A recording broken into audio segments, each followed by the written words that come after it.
We've all seen those portraits that look like they're staring at you. They're creepy and weird, and we can make one that's even creepier and weirder. So how are we going to make our portrait creepy? We're going to make it so that its eyes glow red whenever something negative is said near it.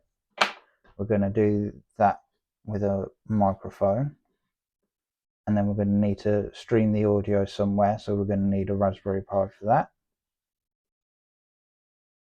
We're going to stream the audio to my laptop, which is going to be running some AI models on it.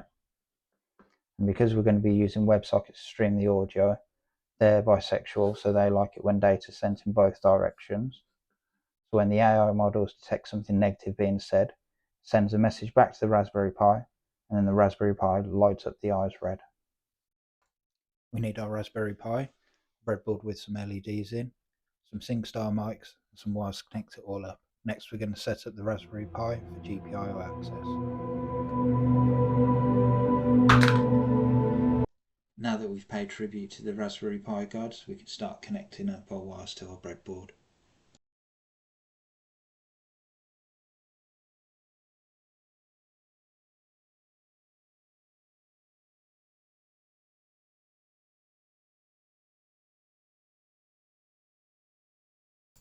And now we're ready to write some code. Meow, meow, meow, meow, meow, meow, meow.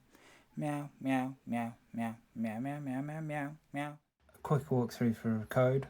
We've got one that runs on the laptop. We've got one that runs on the Raspberry Pi. The one on the laptop starts a WebSocket server. First it initializes the two models, one for doing the transcription, one for doing the sentiment analysis. Then we set up a WebSocket server, and then we listen to messages. We get audio buffers, which come in chunks, and then we transcribe them. Then once we've got the transcription, we stick that into the sentiment analyzer, and then we send a message back to the Pi. The server that runs on the Pi next to the server running on the laptop, we set up our GPIO pin. We set up a mic instance, which in this case is SingStar mics, and then we listen for messages.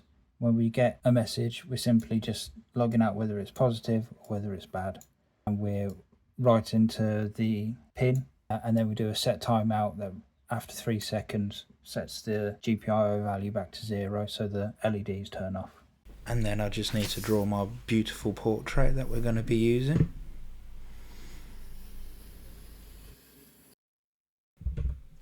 With my hand-drawn portrait finished, I'm going to build a frame for it next.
I used my favourite tasting glue to glue the frame to the backing piece.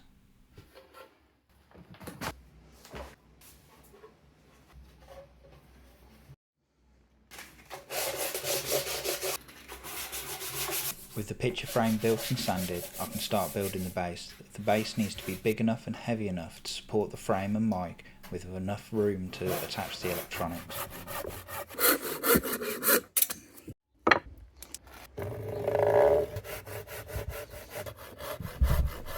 You might have noticed the tea towel taped around my ankle. Yes, I did drop the saw on my ankle walking outside.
The mic fits, so now it's time to drill some eye holes.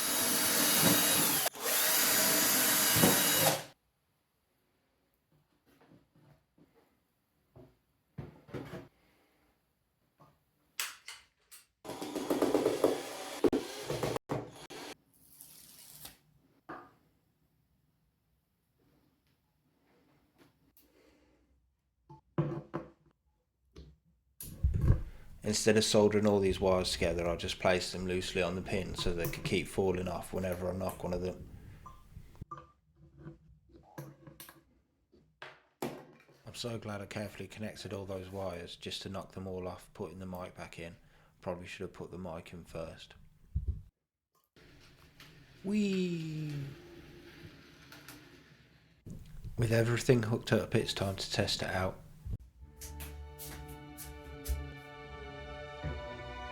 Thank you for attending my reading this evening. I brought a few of my favourite books. The readings will be judged by my AI portrait. Remember, red eyes are bad. We'll start with my new favourite book, Bluey, Granny's. Rita forgets to pay for her beans again.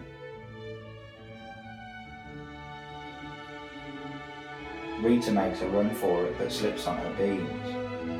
So it doesn't seem to like the Bluey books very much.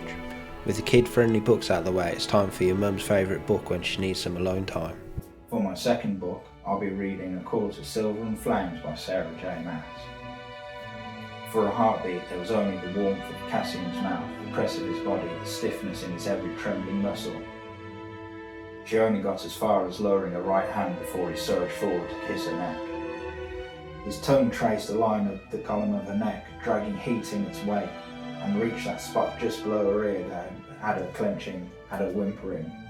With the smut being rightly condemned by the AI, we can move on to the final book for this evening.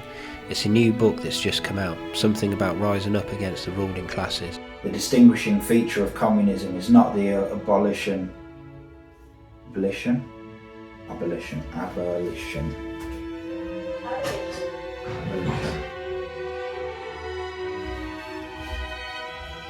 The distinguishing feature of communism is not the abolition of property generally, but the abolition of bourgeoisie.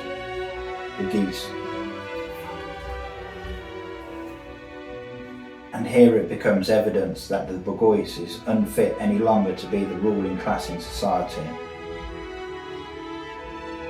I don't even know if I'm pronouncing that wrong. The bourgeois.